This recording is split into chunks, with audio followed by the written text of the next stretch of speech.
me share with you 10 ways to overcome a price objection. When the customer says, hey, your price is too high, there's some sort of an issue with price, especially right now during a pandemic. I'm Mark Hunter, the Sales Hunter. Hey, hit subscribe. I put new videos out like this all the time. Also, check out my website, thesaleshunter.com. Here's the whole situation. I'm going to walk you through 10 things. First of all, when the customer is saying, hey, I want a price reduction, I can't, why are they asking that? Are they asking it just because it's the thing to do right now? You see, number one, clarify the why.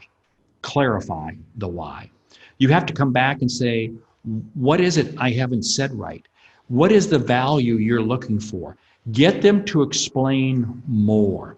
Many times what happens is they'll simply say, well, gee, everybody's giving a discount, so why can't I have one? At least if you know that, you're going to know how to come back to them. I'm going to share with you 9 more. Number 2, present a higher priced option. This may sound strange, but presenting a higher priced option is a good strategy. Well, you're right. It may seem, but I could give you another option, and let me walk you through. And boom, boom, and you lay out a higher priced option.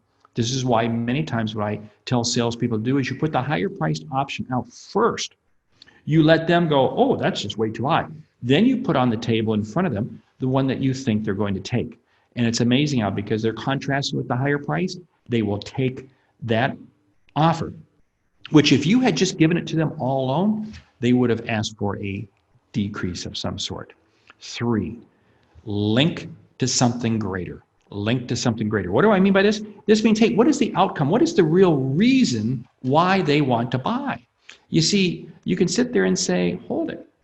I believe you had said you needed it for this. You see, you're linking it to something greater. You're linking it to something bigger out there that they have to do. Well, they have to have this, what I'm selling them, in order to be able to do this. You see, when you understand the full context of why they need to buy something, it is amazing how price just fades away. Number 4, focus on the outcome. This builds on number 3. And focus on the outcome is about what is the critical need that they have. You never put a price on the table until the customer has shared with you what is the critical outcome that they're looking for. Because when I understand the critical outcome, now I can begin to understand how big of an issue it is, how much of a need they have, how big is the urgency. But I'm going to come back and I'm going to focus. One of the challenges, one of the things I encourage salespeople to do, when you do put a price on the table, is you say, hey, you were sharing with me this, and you kind of walk them through what the outcome is, or how you see it, and then you put the price on the table. Now what they do is they see the outcome and the price. Number 5, offer payment term options. Maybe there's some payment term options. Maybe it's a simple thing because right now during the pandemic, it's a little bit difficult. So fine, if you're in a position, you can create payment terms. Now, does this mean you're giving them a discount? No. Because what you may actually do is you may actually say, hey, it's going to cost a little bit more, but I'm willing to spread the terms out. I'm willing to do different things. I'm willing to defer partial payment, whatever it might be. Now, make sure you understand your own cash flow position before you start racing into that. Number 6, urgency, scarcity. Huge. You see, right now, depending on where and what you sell, there may be a scarcity or urgency because of supply chain issues. There may be a host of other things. So come back and say, hey, well, you know what? I know you needed to get this done because you're scaling up for this part of your business, right? And who knows what's going to happen from a supply chain issue or from customer issue and so forth. This is why we need to get this done. You see, you're going to create urgency. Oh, if we don't get this order placed now, because we're having a hard time manufacturing, we may not be able to, last thing I want to do is not be able to fulfill your order right away. That's why we got to get the order in right now. Urgency, scarcity. Do not, however, play those cards unless you're serious and unless it's true. Don't sit there and blow smoke if there is no fire. Number 7, time, walk away. What do we mean by this? Time, walk away. What I mean by this is simply, hey, we need to have this decision in by this date. There's no option. There's no option. And or what you simply do is you simply walk away.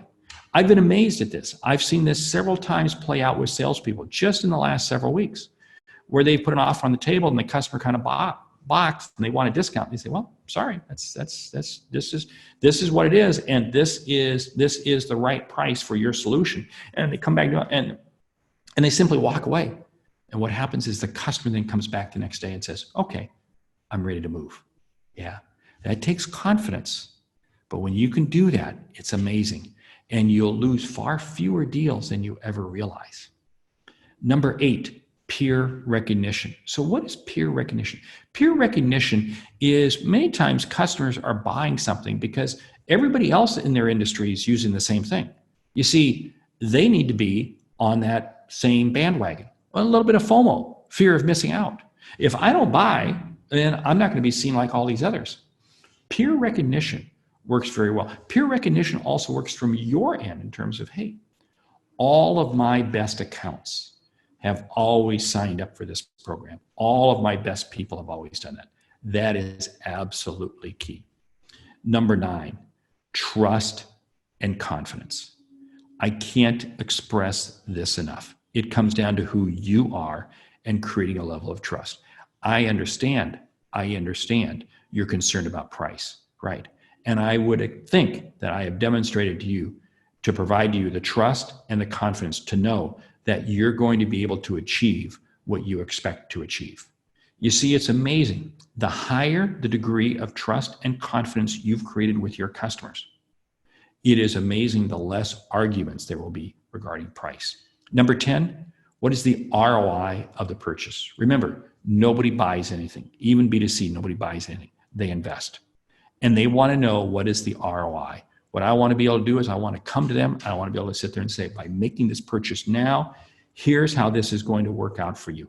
And you begin to spell it out. And the tighter, the shorter the window. In other words, the faster you can help them see ROI. And the ROI might be either a gain or avoiding a pain. The faster they'll make that decision and less hindrance regarding price. Because here's the whole thing. If I'm making a one-time purchase that is going to have lifetime value to me, then the amount of the price for the one-time purchase is really irrelevant. I'm Mark Hunter, the Sales Hunter. The book I wrote is A Mind for Sales. I really do hope you pick it up. I really do hope you read it. Because I'll tell you what, right now having a mind for sales is more important than ever. I'm Mark Hunter, the Sales Hunter. Great selling.